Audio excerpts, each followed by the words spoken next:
पानी वहां पहुंचेगा तो विकसित बुंदेलखंड होगा और विकसित राज्य वहां बनेगा। इसके लिए मैं माननीय प्रधानमंत्री जी को आभार देना चाहता हूँ। 1 मिनट का समय और लगा मैम। मैं इस अवसर पर मैं மாண்புமிகு அவைத் தலைவருக்கு வணக்கம். இந்த விவாதத்தில் பங்கேற்று உரையாற்றுவதற்கான வாய்ப்பை வழங்கியதற்கு என்னுடைய நன்றியை உரித்தாக்குகிறேன். தமிழ்நாடு உள்ளிட்ட தென்னிந்திய மாநிலங்கள் வரி வருவாய் நிதி பகிர்வில் வஞ்சிக்கப்படுகின்றன என்பதை முதலில் சுட்டிக்காட்ட கடமைப்பட்டிருக்கிறேன். கடந்த 14வது நிதிக்குழு மற்றும் 15வது நிதிக்குழு ஆகியவற்றில் மாநிலங்களுக்கு வரி வருவாய் பகிர்ந்தளிப்பதில் 41 விழுக்காடு என்று இருந்ததை இப்போது 40 விழுக்காடாக குறைக்கிற முயற்சியில் இந்திய ஒன்றிய அரசு இறங்கியிருப்பது அதிர்ச்சி அளிக்கிறது. இதனையொட்டி நேற்று மாண்புமிகு நிதியமைச்சர் அவர்களை விடுதலை சிறுத்தைகள் கட்சியின் சார்பில் நேரில் சந்தித்து முறையிட்டிருக்கிறோம்.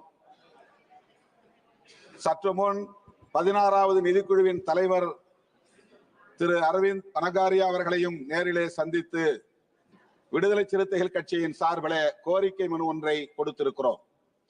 இந்த 41 விழுக்காடு என்பதை எக்காரணத்தை முன்னிட்டும் குறைக்க கூடாது, மாறாக அதனை 50 விழுக்காடு என்கிற அளவிலே உயர்த்த வேண்டும் என்கிற கோரிக்கையை முன்வைத்திருக்கிறோம்.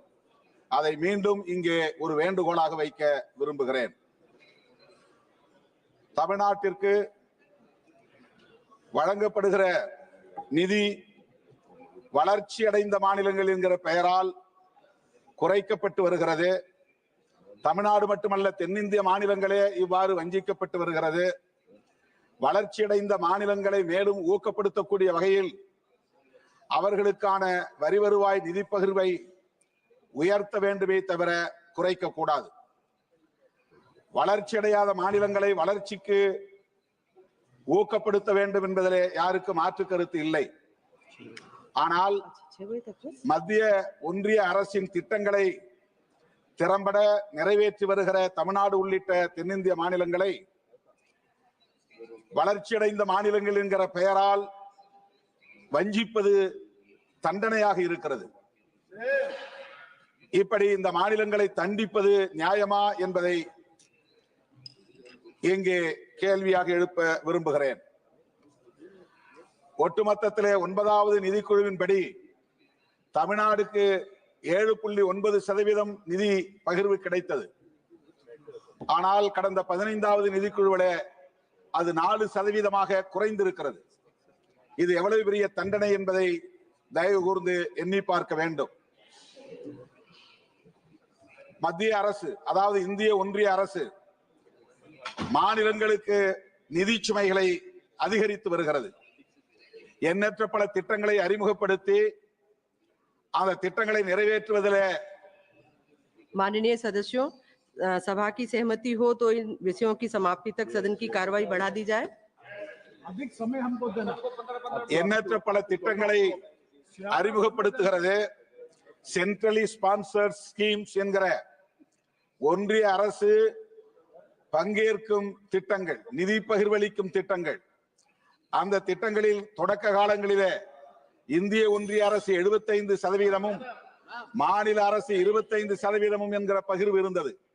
ஆனால் இன்றைக்கு அது 60-40 என்கிற விகிதத்தில் மாநில அரசுகளுக்கான நிதி சுமை அதிகரித்திருக்கிறது. இதனை தயவு கூர்ந்து இந்த நிதி சுமையை குறைக்க வேண்டும் என்று கேட்டுக்கொள்கிறேன். இப்போதான் பேசவே தொடங்கி இருக்கிறேன். Please, just I need further 1 more minute. 2 minutes. அந்த நிதி சுமையை குறைக்க வேண்டும் என்று நான் கேட்டுக்கொள்கிறேன். இந்திய ஒன்றிய அரசு அது மட்டுமில்லாமல் செஸ் மற்றும் சர்சார்ஜ் போன்றவற்றை மாநில அரசுகளுக்கு மிகப்பெரிய சுமையாக வைத்திருக்கிறது. அதில் பெரும் வரியை முழுமையாக இந்திய ஒன்றிய அரசே எடுத்துக்கொள்கிறது. அந்த வருவாயிலும் மாநில அரசுகளுக்கு பங்களிப்பு பகிர்வு தர வேண்டும் என்று நான் வலியுறுத்த விரும்புகிறேன். அதே போல மாநிலங்களுக்கு இந்த நிதி பகிர்வு தொடர்பாக கையாளக்கூடிய கிரைட்டீரியா அவற்றை ரீடிசைன் செய்ய வேண்டும், மறு ஆய்வுக்கு உட்படுத்த வேண்டும். வளர்ச்சியடைந்த மாநிலங்கள் பாதிக்கப்படாத வகையிலே அவற்றை உருவாக்க வேண்டும் என்று நான் கேட்டுக்கொள்கிறேன். மன்ரேகா போன்ற திட்டங்களுக்கு இந்திய ஒன்றிய அரசு வழங்க வேண்டிய நிதியை நிறுத்தி வைப்பது ஏற்புடையதல்ல. அந்த நிதியை உடனடியாக விடுவிக்க வேண்டும். Thank you, madam, for giving the opportunity. Madam, I will be speaking on item 15, 16, 17, 18, 19 in today's list of business, madam. Madam,